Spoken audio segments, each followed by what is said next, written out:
सरदार जी का कैरेक्टर पहली बार कर रहे हैं वल्लभ भाई पटेल जी का, तो कैसा लग रहा है फील? और 10 तारीख को शो आने वाला है सुबह every Sunday at 11:30 AM and 10 को रिपीट होगा रात को 10 बजे, तो क्या कहना चाहेंगे? मुझे ये उम्मीद नहीं थी कि मुझे सरदार पटेल का किरदार निभाने का मौका मिलेगा। 2 साल से हाँ, आपने तो हर एक पॉलिटिशियन का ही आप रोल करते हैं। आपने गांधी भी किया, नेहरू भी किया, भुट्टो किया, मोदी जी भी कर लिया, सरदार का नहीं करेंगे आप? मेरे पास कभी जवाब नहीं था। और इस विचार को केसी बोकाडिया साहब ने हकीकत में बदल दिया जब वो मेरे ऑफिस में आए थे। बस उन्होंने जाते समय एक ही लाइन कही थी कि ये तो आप ही को करना होगा। बट तभी भी मैंने नहीं सोचा था कि ये हो पाएगा, बिकॉज़ इसे बनाना आसान नहीं है। जैसा मैंने कहा, किसी प्रोड्यूसर के लिए शेर के मुंह में हाथ डालना है। But finally it is a team effort. इसकी नींव, इसकी शुरुआत इसकी लेखनी से होती है और फिर धीरे धीरे गाड़ी पटरी पर चलने लगती है।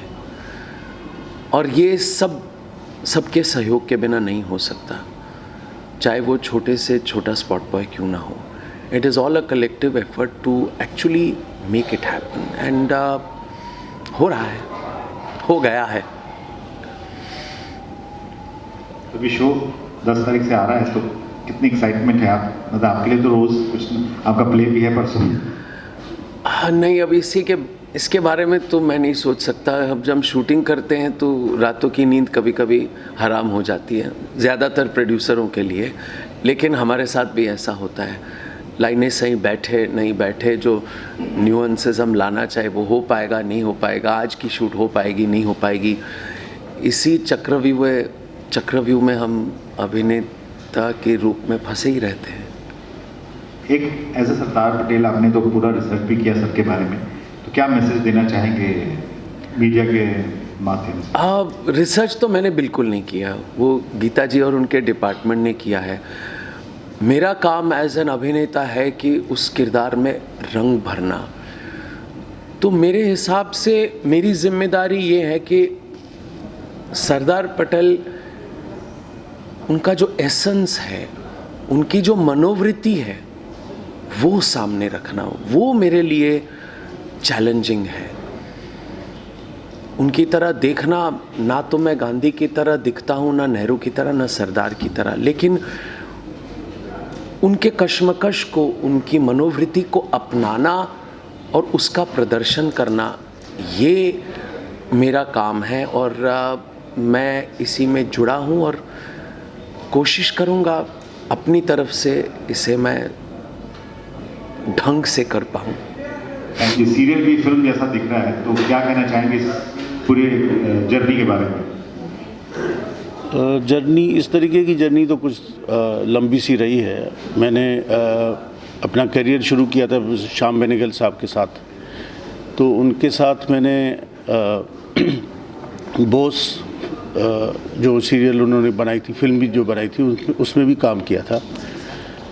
और फिर एक जो संविधान करके एक सीरियल बनी थी, उसमें भी मैं श्याम बेनेगल के साथ था। तो उस जर्नी के साथ निभाते ये भी हमारे हाथ में आ गई।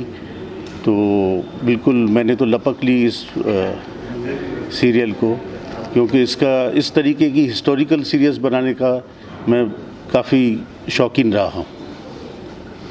कास्टिंग के बारे में क्या कहना चाहें? कास्टिंग करने के लिए कितनी मुश्किलें आपको झेलनी पड़ी, या बहुत जल्द कास्टिंग हो पाई? बहुत डिफ़िकल्ट जॉब है, लेकिन इसका दूसरा कोई शॉर्टकट नहीं है। हमें कास्टिंग करनी ही है, हमें वो कैरेक्टर्स चाहिए ही चाहिए, तो हमें वो कैरेक्टर्स लाने ही होंगे, निकालने ही होंगे। सब एक्टर्स को ढूंढना होगा और कैरेक्टर्स को लाना ही पड़ेगा हमें। हाँ, thank you. 16 August direct action day होगा। तो ये विलन वाली लुक मुझसे, मतलब मैं चाहता नहीं था कि मैं विलन वाली लुक दूं, लेकिन डायरेक्टर दयाल जी ने कहा नहीं तू विलन है तो तू विलन वाली लुक दे। एनीवेज, जोक्स अपार्ट, तो थोड़ा होमवर्क किया था लेकिन जिन्ना साहब की ज़्यादा फुटेज तो है नहीं। यूट्यूब में जो भी मैंने फुटेज देखी तो उसमें बहुत ही वो धीरे बोलने वाले इंसान थे। तो अगर उन्हें वैसे कॉपी किया जाता तो मतलब वो कोई नहीं बैठता, सारे चले जाते उठ के टीवी के सामने से। तो वो थोड़ी सी लिबर्टी ली है कि उनको इतना स्लोली डिलीवरी ना दी जाए डायलॉग्स की। और मैं मतलब जिन्ना साहब ऑब्वियसली ना हमें हिस्ट्री बुक्स में बताया गया कि वो बिसाइड्स कि वो सिर्फ वो एक नेता थे जो पाकिस्तान चाहते थे, उसके अलावा उनके बारे में कुछ ज़्यादा हमें बताया नहीं गया। तो मतलब थोड़ी रिसर्च की, वो उसमें भी कुछ खास पता नहीं चला। बस ये है कि बहुत ही टिप टॉप रहते थे, बहुत ही सोफिस्टिकेटेड थे, सिगरेट पीते रहते थे। तो मैं चाहता था कि मैं भी सिगरेट पीऊँ, लेकिन दूरदर्शन है तो सिगरेट पीना अलाउड नहीं है। एनीवेज, तो दयाल जी के सुपरविजन में पूरी ईमानदारी से ये रोल निभाया है। अब उम्मीद करता हूँ कि सबको पसंद आएगा और ये सीरीज़ जो हम इतने प्यार से बना रहे हैं वो सबको पसंद आएगी। और जैसे डेली सोप्स चलते हैं उसके बीच में ये वीकली आएगा, तो मतलब आप लोगों को बहुत बांधना पड़ेगा, लोगों की वेट करें। लोग रामायण की वेट करते थे, महाभारत की वेट करते थे, अब Sardar the changing game, the game changer का वेट करना पड़ेगा। बिल्कुल बिल्कुल। खास करके ऑनेस्टली स्पीकिंग, ये जो करंट यूथ जनरेशन है उनको इल्म भी नहीं है आज़ादी के समय के नेताओं की और उनकी जर्नी जो रही है। तो मुझे उम्मीद है कि ऐसा कुछ उनमें एक इच्छा पैदा होगी कि हाँ, इस सीरीज़ के माध्यम वो जाने कि हिस्ट्री वाकई में क्या थी, सरदार पटेल कौन थे, फलाना कौन था, ढलाना कौन था। और क्योंकि सरदार पटेल जी का कैरेक्टर इतना स्ट्रॉन्ग, इतना इंटरेस्टिंग है, कहने का मतलब है आज़ादी तो हो गई लेकिन हिंदुस्तान अभी भी बटा हुआ है, तो उनको साथ में कैसे लाया जाए, जो कि बहुत ही बड़ा रोल है। और वो जो मतलब जो आसान काम नहीं है आपको समझाना कि देखिए आप हिंदुस्तान के साथ आइए, पाकिस्तान में मत जाइए। देखिए, तो मतलब बहुत ही ट्रिकी सिचुएशन रही होगी उनके लिए। मतलब ऐसे अंदाज लगाना बहुत मुश्किल है।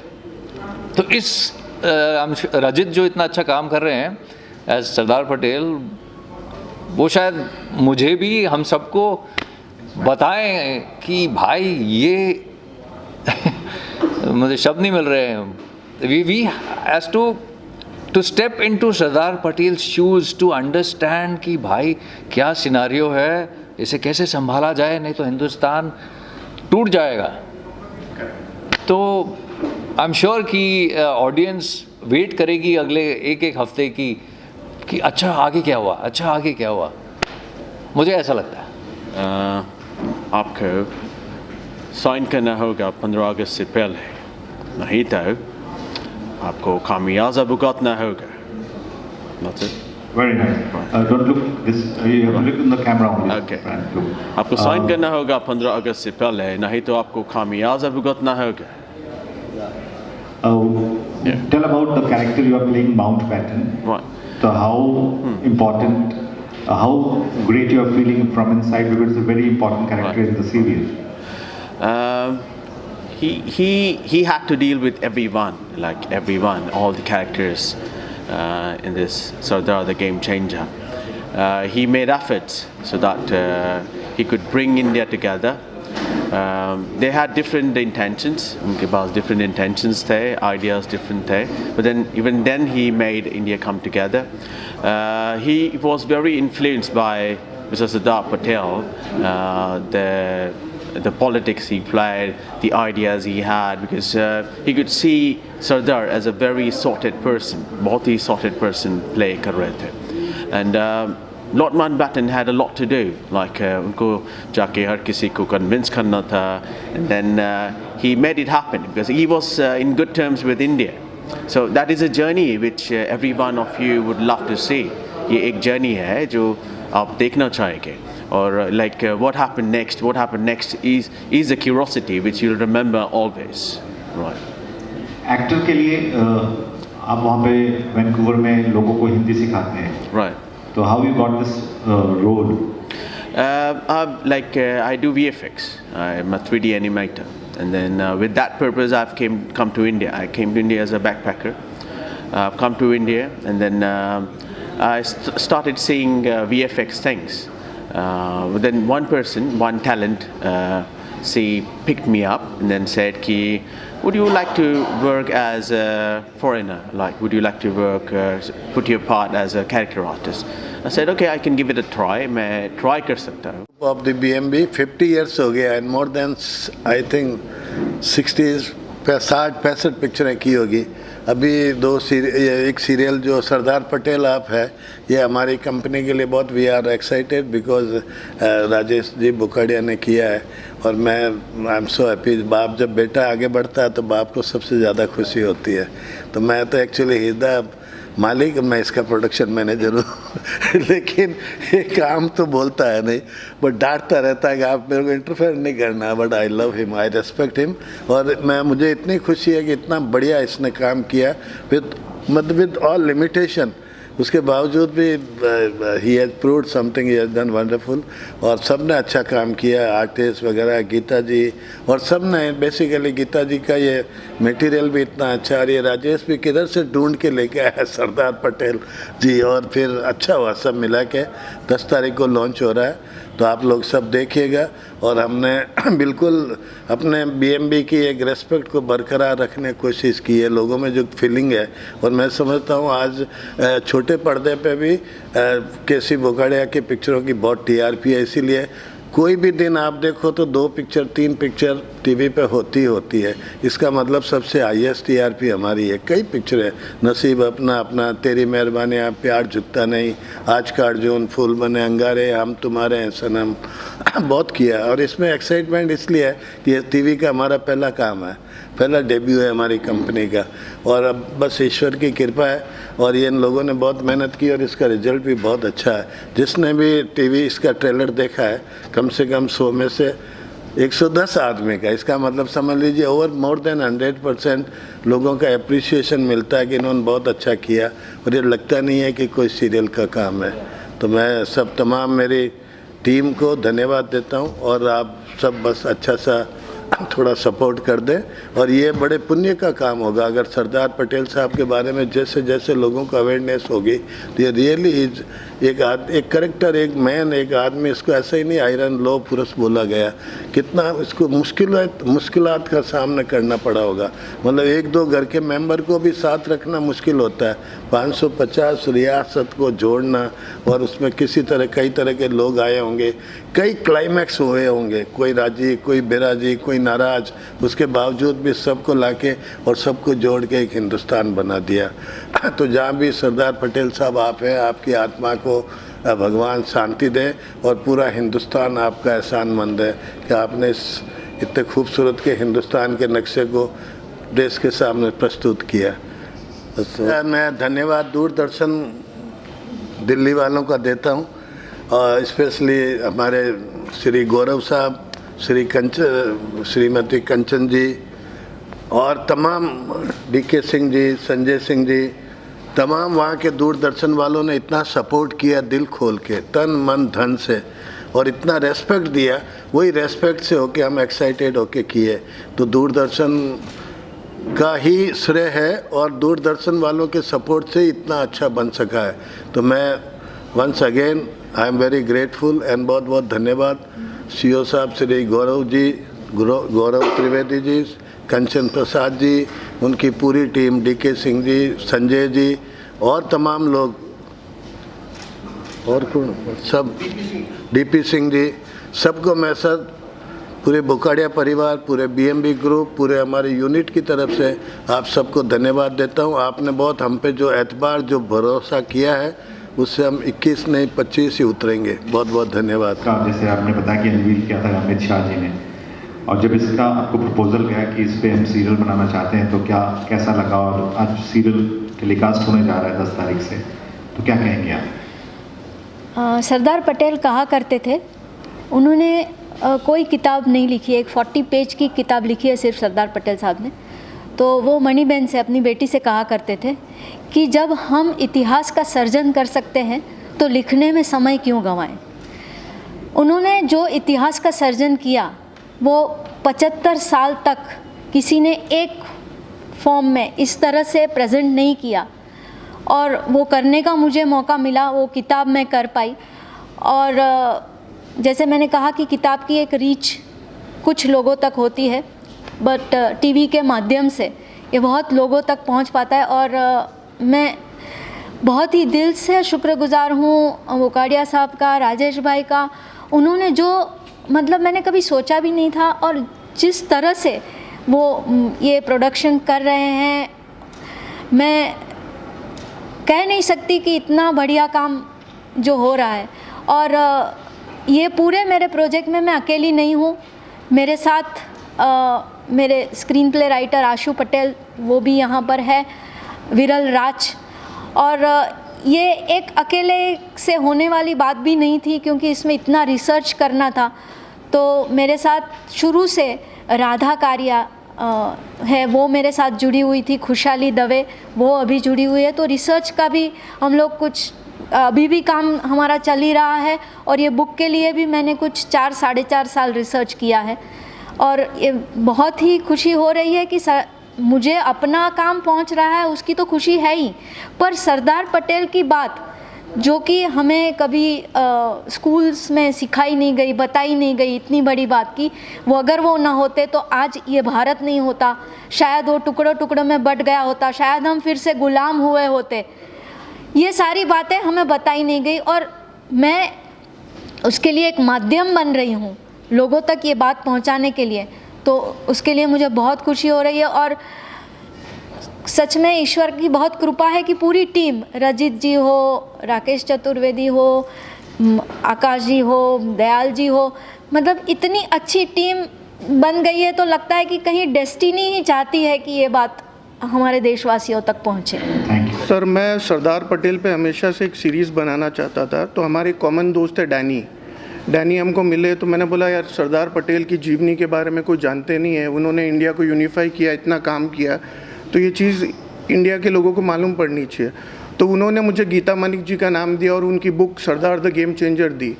वहाँ से मैंने बुक पढ़ी, मुझे बुक बहुत अच्छी लगी, मैंने बुक के राइट्स लिए। फिर मैं रजत जी के पास गया कि सरदार पटेल आपको करना है, रजत जी को भी अच्छा लगा। फिर दयाल जी बोर्ड पे आया एज अ डायरेक्टर। तो ऐसे करके कारवां शामिल होता गया और सीरियल स्टार्ट हुआ। सर, आपकी जो पुरानी जितनी पिक्चर हर एक चमक रहा था, पिक्चर हर अलग छाप रहा, इस नया शो की स्टार्ट कर नया चमक नया उमंग के साथ कर, आपको लगा कि दूरदर्शन के साथ भी अलावा कुछ कहाँ मतलब लेके गए ये जो प्रोजेक्ट? नहीं, हम दूरदर्शन में ही लेके गए और गौरव जी को हमने पिच किया, गौरव जी को बहुत अच्छा लगा, कंचन जी ने हामी भरी, फिर हमने इसको प्रोसीड किया। क्योंकि आज भी दूरदर्शन की जो रीच है गाँव में, जो रूरल एरिया में है, इतने सब्सक्राइबर्स है, तो वो जो देश की कहानी है उन तक पहुंचना ज़रूरी है। तो Doordarshan was the only focus. पर हमने इसको बनाया वेब सीरीज़ और फिल्म की तरह, ये सीरियल की तरह बिल्कुल नहीं बनाया। उनको देख के लग रहा है पुराने ज़माने जैसे सर ने बोला कि रामायण चंद्रकांता हुआ करता था, कृष्णा हुआ करता था, हाँ। इस तरह का एक्साइटमेंट लग रहा है। कहीं किसी से कॉल आया कि इस तरह देखने के लिए बड़ा इच्छा है देखने की? बहुत कॉल्स आ रहे हैं, बहुत सारे OTT से कॉल्स आ रहे हैं। तो ये तो खैर दूरदर्शन के लिए आगे देखते हैं, आगे कुछ करेंगे दूसरे OTT प्लेटफॉर्म पे। आपकी सोच या मोदी की सोच बराबर जैसा लग रहा है, क्योंकि वो भी सरदार पटेल बहुत बड़ा फैन है। हाँ, मोदी जी सरदार पटेल को बहुत रेस्पेक्ट करते, करना ही चाहिए, हमारे लौह पुरुष है। आज हम लोग एक स्टेट से दूसरे स्टेट बिना वीज़ा के जा रहे हैं, सरदार पटेल की मेहरबानी है। राजेश जी, आपसे एक सवाल करना है। आज भी देश के तमाम जगहों से चाहे डेमोक्रेसी के लोग हों, चाहे पॉलिटिशियन हों, की आवाज़ आती है कि अगर देश के पहले प्रधानमंत्री सरदार पटेल जी होते तो देश का कुछ नजरिया दूसरा होता। क्या कहते हैं? देखिए, वो होम मिनिस्टर तो थे और 1.5-2 साल बाद उनका देहांत भी हो गया। तो जो हिस्ट्री में ये सब हम लोग जान नहीं सकते कि वो होते तो ऐसा होता है, ये होता तो ऐसा होता है। तो उसका कुछ, नेहरू जी भी हमारे ग्रेट प्राइम मिनिस्टर थे, तो उनको भी रेस्पेक्ट करना चाहिए। ये बात सही है, 2 वोट से हार गया था सरदार पटेल। सर, उसमें नहीं जाऊंगा मैं। पहला प्रोजेक्ट सरदार को ही क्यों चुना, कोई खास वजह थी? मैं बता रहा हूँ ना, मुझे पहले से हमेशा से था कि लोगों को मालूम पड़ना चाहिए कि सरदार ने यूनिफाई किया इंडिया को। अगर सरदार नहीं होते तो आज इंडिया अलग अलग हिस्सों में होता है। तो वो स्टोरी किसी को तो बोलनी थी। तो गीता जी मिली, गीता जी की बुक बहुत प्रभावित किया बुक ने, तो फिर हम लोगों ने उसको बनाया। आप पिक्चर भी करने वाले हो, डायरेक्ट करने वाले, तो प्रोड्यूस किया, डायरेक्ट भी करने वाले हो कुछ? अभी फिलहाल नहीं, फिलहाल प्रोडक्शन का इरादा है। तो मूवी कुछ आप देखने को मिलेगा बैनर तले कुछ? बिल्कुल मूवी हमारी तैयार है, सिग्नेचर Z5 पे आ रही है। बॉस्टन में बेस्ट फॉरेन फिल्म जीती है अभी। सर इसके एपिसोड्स के बारे में बताने कितने एपिसोड? 52 एपिसोड्स है। 10 मार्च से सुबह 11:30 बजे और रात को 10 बजे फिर रिपीट होगा। वीकली है ये। संडे रविवार सुबह 11:30 बजे और रात को 10 बजे। हाँ, थैंक यू।